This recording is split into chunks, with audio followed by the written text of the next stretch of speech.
Selamat datang dalam Ekowisata, pengembangan destinasi berbasis biologi. Video ini menekankan keseimbangan antara upaya konservasi dan pemanfaatan ekonomi, dengan fokus pada pemeliharaan integritas ekosistem asli. Kita beralih dari aktivitas wisata yang sekedar menikmati pemandangan, menuju pencarian pemahaman yang lebih mendalam.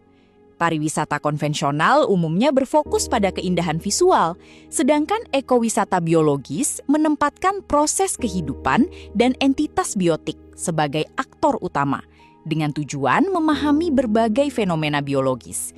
Filosofi dasarnya adalah integritas kehidupan. Di tengah ancaman kepunahan massal ke-6, ekowisata menawarkan salah satu solusi untuk mendukung pendanaan konservasi.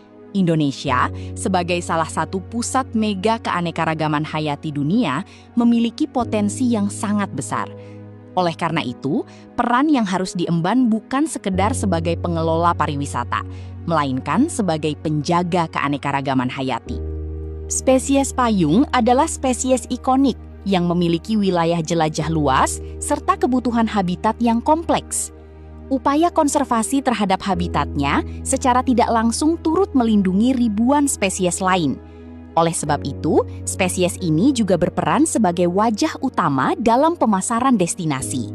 Endemisme merupakan suatu keunggulan kompetitif. Spesies endemik adalah spesies yang secara alami hanya ditemukan pada satu wilayah tertentu di dunia. Keberadaannya mampu menarik pasar khusus, seperti peneliti dan fotografer satwa liar yang bersedia membayar dengan nilai premium yang tinggi. Dalam pariwisata global, keunikan biologis menjadi modal utama.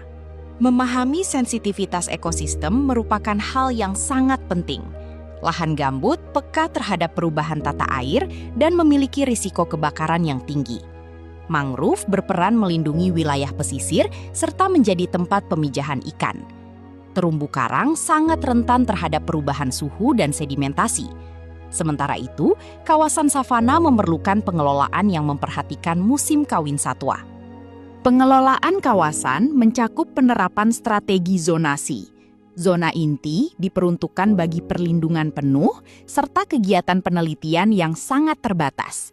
Zona penyangga berfungsi meredam pengaruh aktivitas dari luar kawasan dan memungkinkan penelitian, pendidikan secara terbatas. Sementara itu, zona pemanfaatan ditujukan bagi interaksi manusia, termasuk jalur trekking yang dikelola, serta penyediaan fasilitas pendukung. Daya dukung fisik, atau Physical Carrying Capacity, atau PCC, digunakan untuk mengelola batas-batas fisik agar integritas ekosistem tetap terjaga. PCC dihitung berdasarkan luas area, kebutuhan ruang minimum per pengunjung, serta faktor rotasi. Pengelolaan arus pengunjung dilakukan melalui sistem reservasi, sirkulasi satu arah, dan penutupan kawasan secara musiman. Teknik interpretasi berperan menerjemahkan bahasa alam. Pemandu memanfaatkan seni bertutur biologis untuk mengubah data ilmiah yang kaku serta nama-nama Latin menjadi narasi populer yang mampu membangun keterhubungan emosional dengan wisatawan. Sebagai contoh, kisah heroik tentang akar mangrove dapat disampaikan sebagai bagian dari pengalaman interpretatif. Etika dalam pengamatan satwa liar menuntut penjagaan jarak aman guna mencegah timbulnya stres pada satwa. Pemberian pakan sama sekali tidak diperbolehkan agar tidak menimbulkan ketergantungan maupun perubahan perilaku. Selain itu, pengendalian polusi suara juga sangat penting untuk mencegah terganggunya komunikasi satwa serta siklus reproduksinya. Infrastruktur yang ramah terhadap biota menerapkan prinsip Low Impact Development, LID. Infrastruktur yang dibangun tidak boleh mendominasi lanskap, sehingga hidrologi alami dan pergerakan satwa liar tetap terjaga.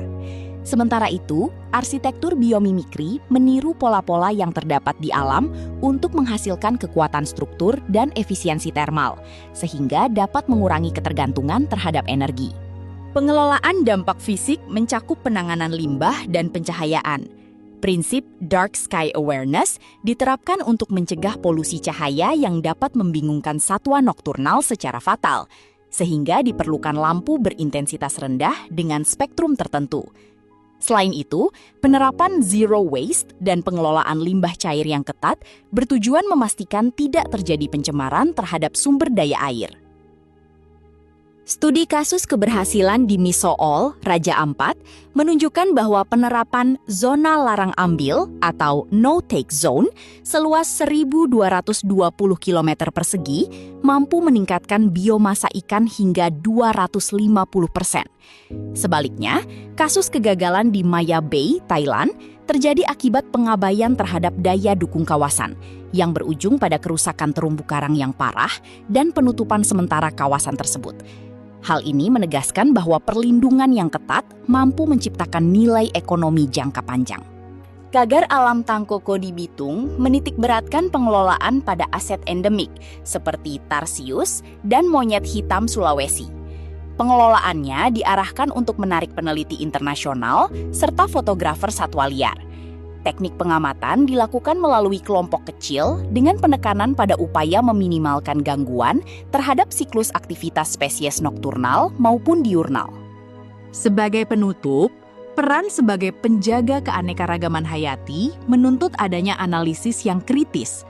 Populasi satwa liar harus dipastikan tetap stabil atau meningkat. Penerapan zonasi dan batas daya dukung harus dipatuhi secara ketat, serta integritas perilaku satwa tetap terjaga. Terima kasih telah menyaksikan video ini.